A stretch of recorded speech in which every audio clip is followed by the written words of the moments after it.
इस दुनिया में जब से मनुष्य आया है तभी से उसने पर्यावरण को छेड़ना शुरू कर दिया है, जिसका परिणाम किसी न किसी रूप में उसे ही भुगतना पड़ता है। चाहे वो नेचुरल डिजास्टर के रूप में हो, जैसे भूकंप, ज्वालामुखी, सुनामी, या फिर एपिडेमिक डिजास्टर जैसे प्लेग, स्पेनिश फ्लू या फिर कोविड-19 के रूप में। तो आज के वीडियो में हम ऐसे ही कुछ अनोखे एपिडेमिक डिसीज़ के बारे में बात करने वाले हैं जिसके लक्षण बहुत ही अलग थे, जिसके बारे में आपने शायद ही कभी सुना हो, पर इन बीमारियों ने लोगों के दिमाग में भारी दहशत फैला दी थी। तो चलिए शुरू करते हैं।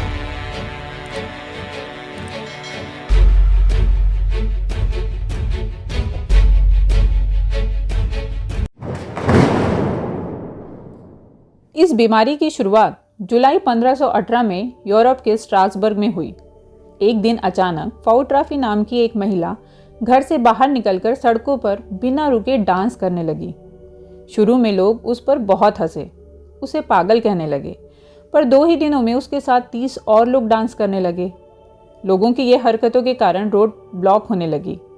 तब गवर्नमेंट ने उनके लिए स्टेज बना दिया, ये सोचकर कि जब ये लोग थक जाएंगे तो घर चले जाएंगे, पर हुआ उसका उल्टा।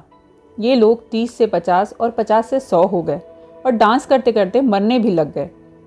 इन लोगों को रोकने के लिए स्टेज पर आग तक लगाई गई, पर ये लोग नहीं रुके और जुलाई मंथ के आखिरी तक 400 लोग डांस करते करते अपनी जान गंवा चुके थे। इस बीमारी को डांसिंग प्लेग नाम दिया गया। जैसे ये बीमारी अचानक शुरू हुई, वैसे ही अचानक खत्म होते होते बंद भी हो गई। इसके पीछे क्या कारण है कोई नहीं जानता, पर साइंटिस्ट और मनोवैज्ञानिक इसे मास मैडनेस यानी सामूहिक पागलपन मानते हैं। इस बीमारी में एक पागल दूसरे पागल का अनुसरण करता है। साइंटिस्ट के अनुसार उस वक्त चेचक और सिफिलिस जैसी बीमारियों के कारण भुखमरी और अकाल फैल गया था, जिसके कारण लोग मानसिक रूप से बीमार होने लगे। उनकी यही बीमारी शायद डांसिंग प्लेग बनकर बाहर आई होगी। इस बीमारी की शुरुआत 2013 में कजाकिस्तान के गांव कलाची में हुई, जो 2014 में कुछ वक्त के लिए गायब हुई थी और 2015 में फिर दिखाई दी। इस बीमारी से लगभग 160 लोग इन्फेक्टेड हुए थे। इस गांव के लोग चलते चलते या काम करते करते कभी भी सो जाते थे और फिर कई महीनों तक नहीं उठते, और जब उठते थे तो इन्हें कुछ याद भी नहीं रहता था कि ये कब और कैसे सो गए। इस बीमारी से शिकार लोगों को हेलुसिनेशन होने लगा था। किसी को लगता कि उनके फेस पर स्नेल चल रहे हैं, तो किसी को दीवार पर भयानक और जायंट से कीड़े दिखाई देते। इन लोगों की याददाश्त कमज़ोर होने लगी थी। जब मनोवैज्ञानिक ने यहाँ रिसर्च किया तो पाया वहाँ के लोग यूरेनियम माइंस में काम करते हैं, जिसके कारण वहाँ की एयर में कार्बन मोनोऑक्साइड और हाइड्रोकार्बन का लेवल बहुत बढ़ गया है और ऑक्सीजन का लेवल बहुत कम हो गया है, जिससे लोगों को ये बीमारी हो रही थी। इसे स्लीपी हॉलो नाम दिया गया। इस बीमारी की शुरुआत 30 जनवरी 1962 में तंजानिया के कशाशा नाम के एक प्लेस में हुई, जब एक दिन अचानक एक स्कूल की 3 लड़कियों ने हंसना शुरू किया और फिर जल्द ही उस स्कूल के 160 बच्चों ने हंसना शुरू कर दिया। धीरे धीरे ये हंसने की बीमारी स्कूल से पूरे गांव, गांव से पूरी कंट्री और फिर दूसरी कंट्री युगांडा में भी फैल गई। इससे लगभग 1000 लोग संक्रमित हुए और 50 लोग मारे गए। ये लोग बस हंसते ही रहते। हंसते हंसते कोई बेहोश हो जाता, किसी को सांस लेने में दिक्कत होती, किसी को रोना आने लगता। इन लोगों के ब्लड सैंपल यूरोप तक भेजे गए, पर कुछ डिटेक्ट नहीं हुआ। ये बीमारी लगभग 1.5 साल तक दिखाई दी और फिर अचानक गायब हो गई। इसके पीछे का रीज़न भी कोई पता नहीं कर पाया, पर मनोवैज्ञानिक इसके पीछे भी मास मैडनेस ही मानते हैं। इसकी शुरुआत 15वीं और 16वीं सदी में यूरोप में हुई और फिर 18वीं सदी में ये फ्रांस के पिकार्डी में आई।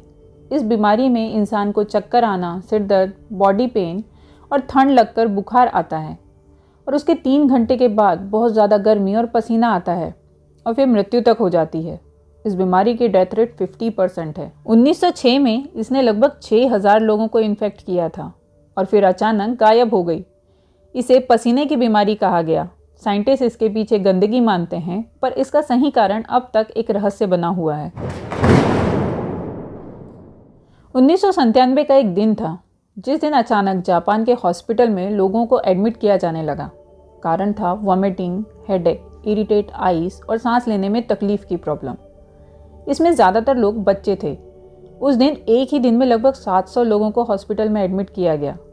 जब लोगों को इसका कारण पता चला तो सबको बहुत आश्चर्य हुआ। कारण था फेमस पोकेमॉन का उस दिन का 20 मिनट का एपिसोड। दरअसल उस दिन पोकेमॉन का एक एपिसोड जिसका नाम डेन्हो सेंशी पैरागॉन था, उसमें एक सीन में ब्लू और रेड कलर की लाइट फ्लैश हुई, जिसे देखने के बाद बच्चों को ये प्रॉब्लम आई और इससे लगभग 12,000 लोग प्रभावित हुए। एक 15 साल की बच्ची ने बताया कि इस लाइट के बाद उसे कुछ याद नहीं है और उसे कोई सेंस भी नहीं था। इसे पोकेमॉन शॉक नाम दिया गया। कुछ लोगों ने इसके पीछे का कारण मास हिस्टीरिया बताया, तो कुछ लोगों ने इसे ग्रैंड माल सीजर माना, पर इसका सही रीज़न अभी तक नहीं पता है। तो कैसा लगा आज का वीडियो? पसंद आया तो लाइक शेयर कमेंट करें। जल्द मिलेंगे किसी और इंटरेस्टिंग वीडियो के साथ। तब तक के लिए बाय बाय।